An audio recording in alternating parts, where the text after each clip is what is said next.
So I think that's quite prevalent with the kinds of earthquakes and other things that have happened in New Zealand in the last 15, 20 years. And obviously volcanoes is another example. And precisely, I think it's more about around the fire disasters is where Rino's speciality. So Rino actually comes from the sort of the built environment faculty, as opposed to a computer science background. So he's one of the specialised people that's looking to actually take this technology into a different space. We've obviously had lots of computer science-like people speaking, but Rino comes from a different domain applying VR. So, and some of you are in that context, so I think it's quite a poignant talk. So, without further ado, I'll hand it back to Rino. Thank you so much, and kia ora to everyone. And today we are going to go through some, probably too loud. Let's put it a bit up. Today we are going to go through some of the applications we have been developing and testing in the last 10 years.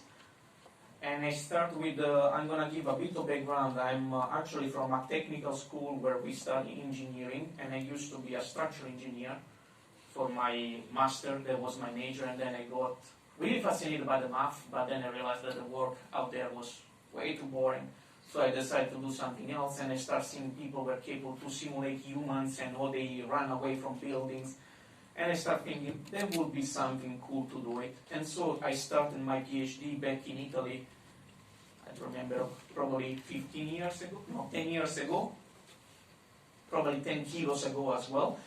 And I started this path in fire safety engineering, but then VR and AR started becoming part of my life. I've been traveling quite a lot during my PhD. Actually, I spent most of my PhD outside Italy. I was in Edinburgh, but I didn't really met the real VR there. I was starting playing with Unity. At that time, Unity was a baby, wasn't really used in our field. It was super complex even to figure it out how to move an agent with the navigation map in an environment. It was a nightmare back then. And I started using VR and realizing what was VR when I was in Sweden, because they have a really advanced cave system. And I started experiencing the possibility to have visualization of disaster in virtual reality. And I tried also one of the first Oculus development kit with the famous Florence scene that made me sick, as everyone else. And then I realized after years why I wasn't wrong. The application was wrongly designed, and I don't know why there was the demo basically to make people uncomfortable with VR. It was like a bit of countersense. And then they brought me here in New Zealand to start doing a project in virtual reality and earthquakes. I was a research fellow up here. The building where I was has been smashed down. Now you have a nice fancy building. And then I've been working for the American government, NIST, but in that case it wasn't much related with VR, it was more related to bushfire. And eventually they brought me back here to New Zealand, where I started lecturing and keep doing research with XR also. And I can tell you that in this journey I met VR in this part, and then has been a crescendo through the years. I'm involved in different scientific journals, and I'm one of the guys that try to push more and more journal paper and application for virtual reality, augmented reality in our field. I'm the founder and leader of this lab. It's a lab that tries to use all the digital technology for the construction industry. So we try to inspire our students to learn what are those geeky devices that are in the market and how we can apply for the industry with the building information modeling, 3D scanning. We got a lot of toys for our students to play with. Unfortunately, last year we were shut down because of COVID, but we are going to be back soon. And what we do a lot of development from a scientific point of view, and we use mainly Unity and, of course, C#. We do testing. Sometimes it looks like that. And we test existing software developed by many companies around the world, especially training tools that have been developed and released around the world. And we try also to inspire people in the industry, in the construction industry mainly, and fire safety industry, because they are linked to what is the core of our school, but also people from academia, because we try to create collaboration with people from psychology, sociology, engineering, and try to put people together. Sometimes you do the same with your colleague, but we try to be collaborative from that point of view. And it's not just me. We have other two cool guys that joined from from Auckland University. He was a postdoc, PhD here. And Daniel instead is from Georgia Tech. He joined us last year, and then the week after we went to lockdown. So probably it's his fault. I'm just kidding. And today we are going to talk not about construction industry, but what we can do with this technology, awesome technology, for disasters. So what I've been doing last year for another talk that I was giving in virtually in US, but it was all around the world because of Zoom, it was trying to start understanding how much has been done so far. I've done a lot, but I wanted to understand how much is out there. So what I did it was I tried to do a really systematic literature review to see how much has been published and developed and tested around the world. And with this work, I managed to identify around the end of 2020 that there were already 64 works applying virtual reality, augmented reality in the disaster field for many different disasters. So what we do with the VR? That was my first goal. You know, I'm Italian, mommy guy, and but let's go to the serious stuff. What we can really do, we can test new system. And in fire safety engineer and disaster engineer, we are aware that the existing system, like the exit sign that you can see the advanced exit sign in this room, are they LED? No, they are just piece of paper. We are trying to figure it out, what are the new generation of exit sign and system that can be put in a room on a big infrastructure. And what we have been doing, I was involved in this work that was led by Enrico. He was my former supervisor, and Professor Daniel Nilsson, was to develop a different kind of scenario of exit portals. And that was key things because they brought basically people in the cave and they were trying to understand what was the perception. They used the theory of affordance, that is a psychological theory that helped them to understand what design was the best. And this was a step forward because the poor Daniel, when he was doing his PhD 20 years ago, was actually building the elements, installing them in a tunnel, shut down the tunnel, bring people to the tunnel. It was a nightmare. You can do it now digitally with zero cost in terms of material and just bring people in a lab experiment down in the basement of your university. The cool thing is that, of course, we are engineers, so we are cheap. We try to cut costs. That's our job. And by the way, just highlights, Daniel is with us now in New Zealand. So we are lucky because he started his own VR lab down in UC and we are working in straight contact. It's basically kind of my working wife here in New Zealand. So we repeat the experiment and we did something that it was super expensive and something that it was basically super cheap. This was the smartphone, the Samsung, the first generation of Samsung Gear VR that was basically not rubbish, but it was really cheap stuff. And we repeat the experiment with the same experimental control, and we realized that we obtained exactly similar results.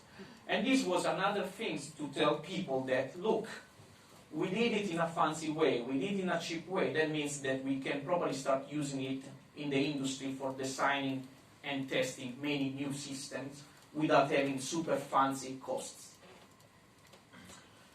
We have been investigating human behavior as well. That was my first non-immersive virtual reality experience in 10 years ago. It used to be ugly, and my supervisor every time he was watching the video was like, it's really bad. And that was during my master, so I didn't have much time and capability to develop things. And then I discovered Unity. And that was one of my first video developing Unity. I couldn't afford back then a headset, they were too expensive. There was still Oculus, the Oculus development kit. I didn't even have a VR computer, so I had to use non-immersive experience. And this is what the video look like. We developed a different video like that, and we try to understand what was the choice of people depending on different crowd levels in front of exits. Back then it was like, oh, now I look at it, it's like, not that good. So basically I managed to spam these videos all around the world and get information from 1,500 people. Huge data set. But then my dream was to do a similar experiment in VR, in the real VR. And being a Massey allowed me to do it. And we did it using 4 tracking stations with the new Vive Pro. So we had a tracking area of 6 meter by 7 meter. It was a teaching area. We said, okay, we don't teach any longer in this room for 1 month. And I had a student, actually he's already a doctor, sorry. I had Anas, he was my collaborator, he's still my collaborator from Belgium. He sent me a master student that helped me to develop a VR scene, and this is one of our first guinea pig, a colleague of mine, in which we test and try to collect data. In this case, we ran an experiment with more than 80 people, and this is the experiment view. People weren't aware of what was supposed to do in the scene. We were just telling them, go there to the red spot and wait for the start of the meeting. So people were physically walking in the space and, of course, in the digital room. You might recognize this Unity. Life sucks. Literally.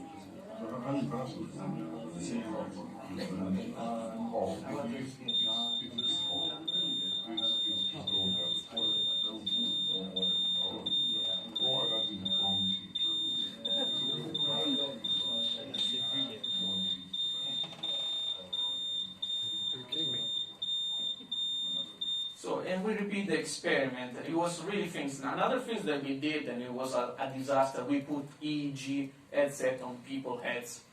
And after, I didn't attend, I didn't know all the things that we were talking yesterday about, and then we discovered that basically we were just recording noise, because there was face movement, people walking, and basically what the EEG was actually telling us in terms of change, it was when people were walking. So basically we didn't discover much. We tried to analyze and filter the data, but still ugly. So we need to think about new way to measure also psychometric and physiometric information in the future, and it's something that is still open as a research question, what can be done and what we can gather. And of course, it looks fun, but I must say that this is the white side of my research. There is also, of course, the dark side. Because we don't just do visualization and cool things. We do also statistics, and that's the things that give headaches to the student.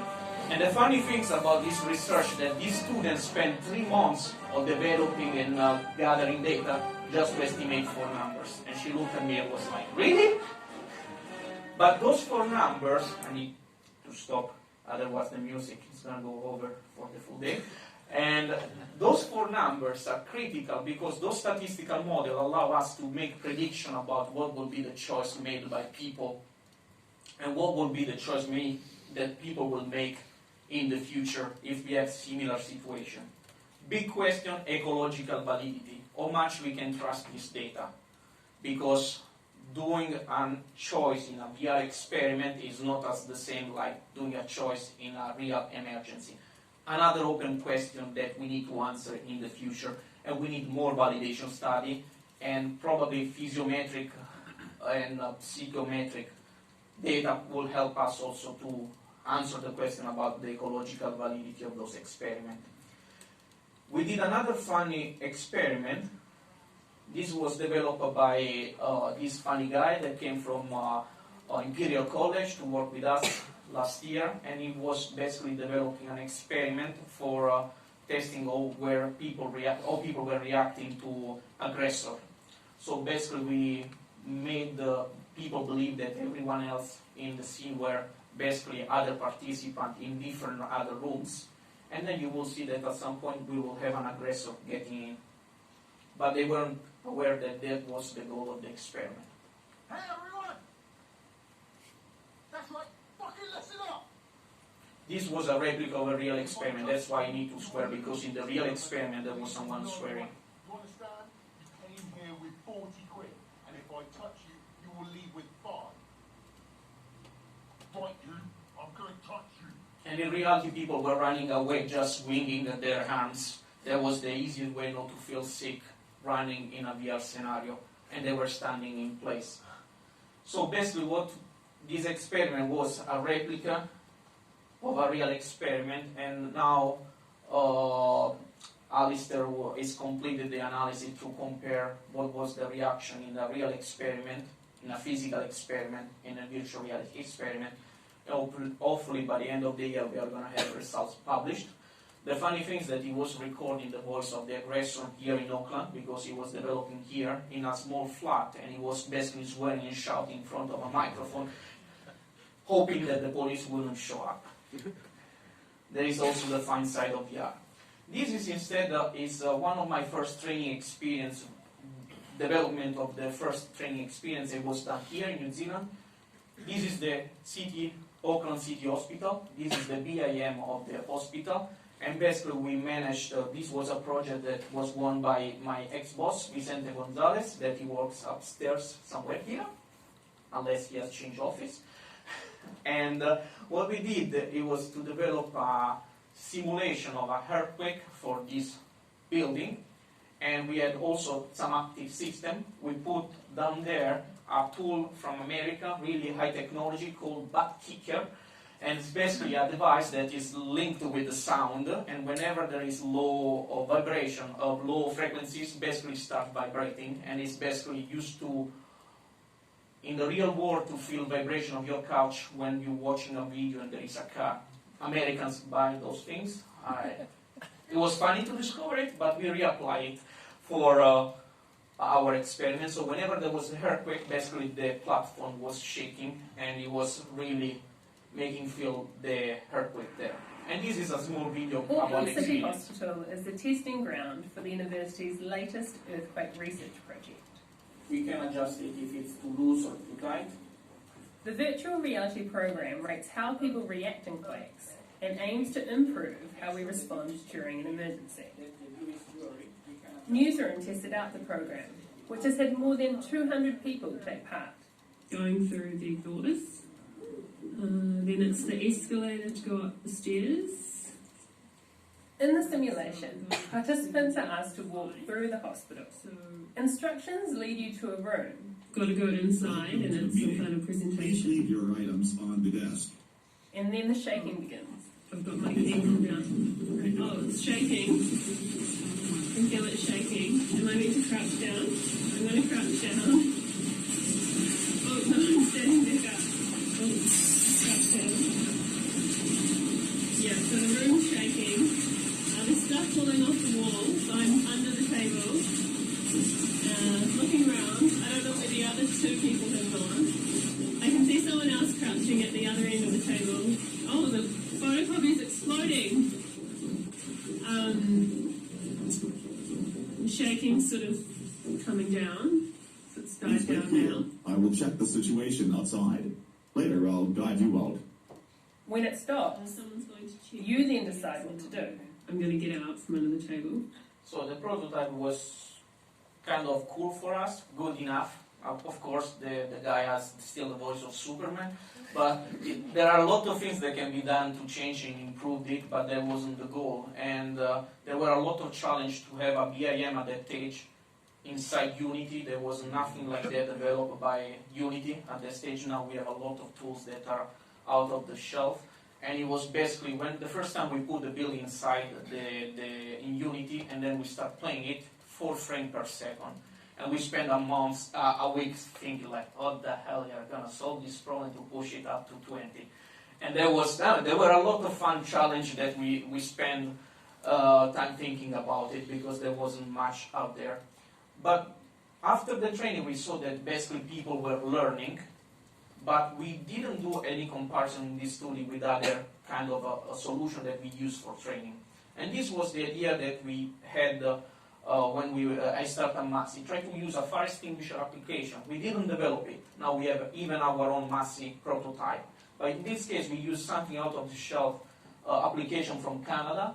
And we basically had some people doing virtual reality training. We did it in different companies here in the CBD and also in our university. And then we had other people that were trained using a video that was basically tell you the pass maneuver: pull, aim, squeeze, and swipe. And these are the results. We try to understand with open question. We ask them what they knew before the test, and you can see that the VR data and the video data are pretty much similar. After the training, you can see that the VR was slightly better, but probably not better enough. And after 3-4 weeks, those were the results. Generally, people say, oh, here, let's do it again. And this is the results after a month. Not quite good, but we will pretend that it's fine. So you can see that there was a significant drop for people that were using video training. Instead, the VR experience by the learning by doing basically get information stuck in the brain of people. We developed other VR training. This was a terrorism shooting scenario that we developed. Unfortunately, too late. We were starting the development before the shooting, and then while we were doing the development, then we saw what happened in Christchurch. And it was kind of awkward feeling to be involved already in that research, thinking that was a useless research for New Zealand because this would never happen here. That was our thinking. And we are keep doing this kind of research with the Victoria University. Professor Regan is one of my main collaborators in Wellington. And we have tried to push the New Zealand government to invest more in training, and VR can be one of the solutions. They also developed in the Victoria University another kind of training last summer. This is training for hospital about fire safety scenario. It's really difficult to do training in hospital because you have patients. It's difficult to have a place where you can't have patients and train people. And this was a non-immersive experience. We had also the VR experience of this. We managed to test and compare the slide-based presentation and the non-immersive VR test, non-immersive VR, but we didn't have time to test the immersive test, the immersive version of this application because we had COVID and everything was shut down also there. In terms of augmented reality, I can tell you that there is not much out there. It's still a baby research field, but it has been applied for many different disasters like earthquake, fire, and tsunami.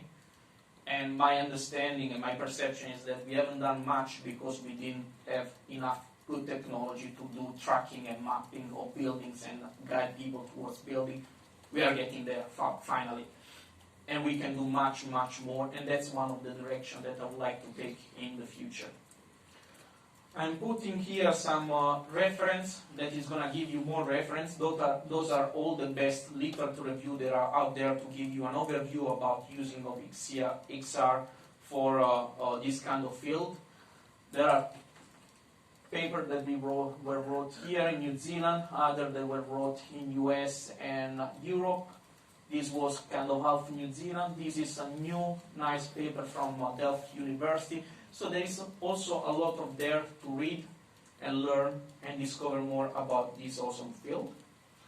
Many thanks for listening. And if you are in Albany, up north, and you want to visit our lab, just contact me. I'm pretty much in all social media, even WeChat.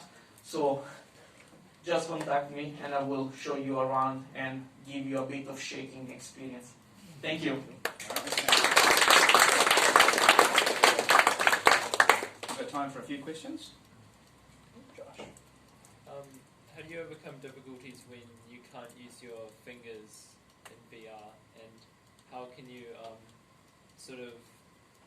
in your VR simulations get closer to the real world where you're actually using your hands and other parts of your body that you can't use in VR? Yeah, it's really challenging things, and that's why I'm also looking for haptic system that can facilitate, because using the normal buy, for instance, head controller to use a fire extinguisher is really challenging for some people. Sometimes you see people that spend most of the time just to figure it out or to click the buttons, and they were dropping stuff. So haptic and the possibility to use hands in the virtual world is something that we need to try to push forward. But from a hardware point of view, I'm still struggling to find a technology that is mature enough to be used. Yeah? So has there been any studies that directly points to the level of presence in the virtual reality environment and how that affects the quality of the training in these systems? That's something that we haven't tested, and that's something that you should do and come and do a PhD with us. No, it's something that is a really good research question. We didn't have sample sites also to test these kind of things. And I'm also thinking like realism, telepresence, all these components can affect the training. It's something that hasn't been done, probably has been done in some other field, I haven't checked, but it's something that is, it will be a key question to understand for the future. And I would love to actually start doing this kind of research. It's just a matter of resources and PhD student and funding to do these things. It's quite cheap because we have all the software and hardware. It's finding someone that does the work. That's the main limitation at this stage. I can tell that we have. Cool. There's one final question online, so if you can see that, otherwise I'll just repeat it. I can't. Okay. Yeah. So the question is, what type of human behaviours did you investigate, and what are the type of data did you collect for behaviour analysis, and any physiological signal as well? I love discrete choice because I've done a lot of discrete choice modeling in my life, and so I'm trying to apply it. So most of the time I've been investigating how people choose between different options, different exit corridors, but also navigation, how people navigate. And we basically realized that people don't go to a straight line towards an exit. And at the beginning we were thinking probably because they were using a joypad, and then we did a similar observation in the real world, and we saw that they were matching. So it was like, wow. So VR is actually telling us patterns that are real. It's not just a fake information coming out. Physiometric, we try to do something with the AG just because we have the toy, and we try, but we are not expert in that. That's why we are always looking people with expertise from other fields, and we basically fail.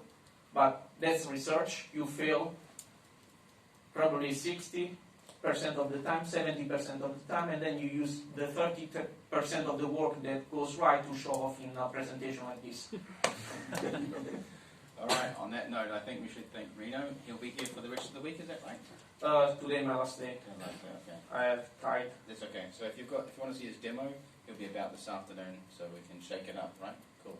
Yeah. And there's a small token of appreciation. I've got some chocolate for you. Woo!